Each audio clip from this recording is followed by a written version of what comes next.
নমস্কার সবাইকে। আমি আজকের মতো আবার চলে এসেছি তোমাদের কাছে।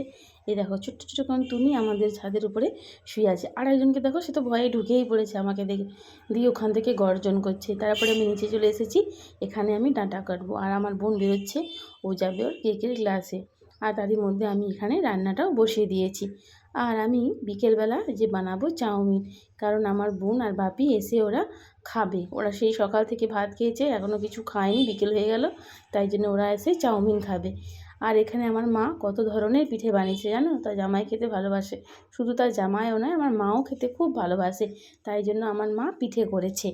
এখানেও দেখেছো কত ধরনের পিঠে বানিয়েছে আমার মা। এই যে আমার মা দেখতে পাচ্ছে, জামাইকে পিঠেও দিয়ে দিয়েছে। আর আমার বোন না পিঠে খেতে চায় না, তাই জন্য ও না বলেছে, দিদি তুই একটু আমার জন্য মাংস বানা। আর আমিও বসে পড়েছি বোনের জন্য মাংস রান্না করতে। আর এখানে দেখো, ভুলেই গেছিলাম তোমাদেরকে আরও একটা পিঠে দেখাতে। এই হচ্ছে আরেকটা পিঠে। আর এই দেখো, এই ভাইটাকে না আজকে আমরা নিমন্ত্রণ করেছি ভাত খাওয়ার জন্য। তো চলো, টাটা সবাইকে।